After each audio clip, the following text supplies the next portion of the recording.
Welcome, friends. Welcome back to the kitchen, stuff in our pantry, the pandemic edition. So we've been making a lot of bread lately because we're locked at home, just like a lot of other people. And one of the byproducts of making bread at home is you end up with the heel at the end. And homemade bread doesn't stay as fresh as long as store-bought bread, mostly because there's no additives to make it stay longer. And so usually what we'll do is just cut up the bread into chunks and save it until we have enough to make bread pudding. Now I'm using a mix of milk and cream, mostly because I've got this cream and it's well past its best before date. It's still fine. Best before dates often exaggerate or are incredibly conservative when it comes to the time allotment. So in goes the milk and the cream.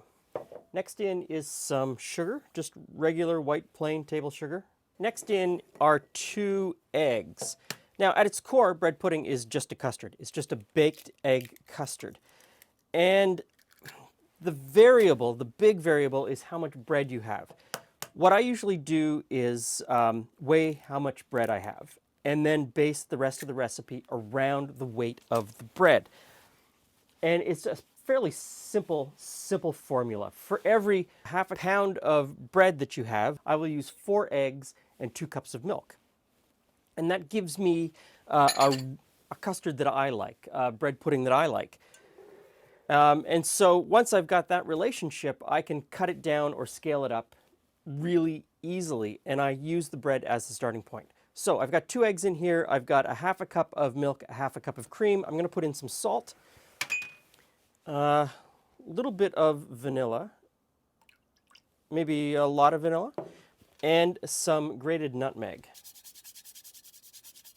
Now there's lots of other flavorings that you could add to this, and depending on the season, I will sometimes add whiskey or scotch or rum, something like that to give a different undertone, and you don't need much, a couple tablespoons maybe. It's to taste, actually. And I also like maple syrup. So I'm going to put in a little bit of maple syrup. You don't need to put in maple syrup. If you've got it, you can put it in. If you don't have it, you can replace some of that sweetness with just a little bit more white sugar. You could replace it with brown sugar. You could replace it with molasses, sorghum. Sorghum is absolutely amazing in this. It brings a nice earthy feel to it. Now we just whisk it together.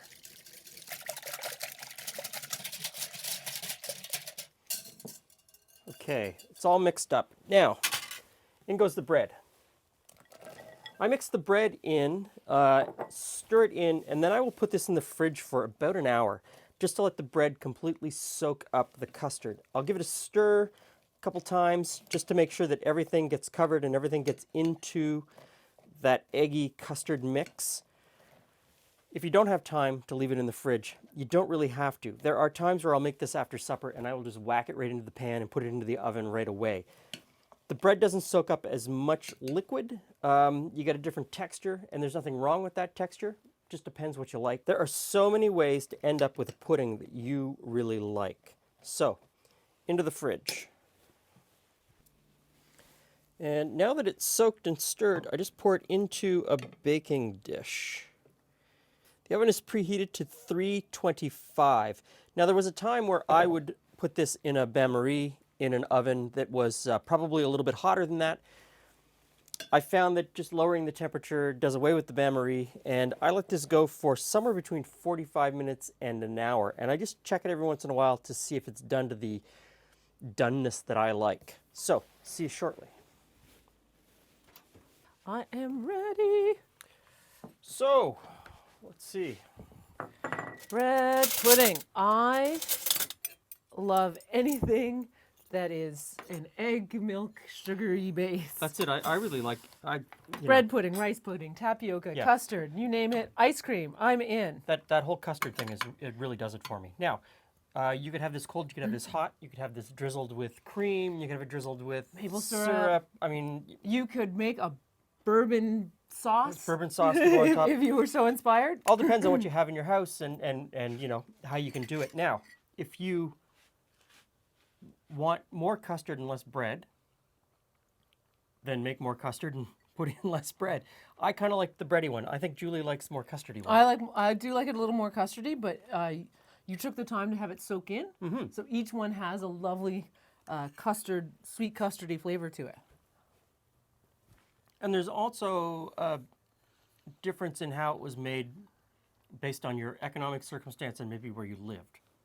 Oh yeah, if you had a cow and some chickens, you'd make it very custardy. You'd make more custard.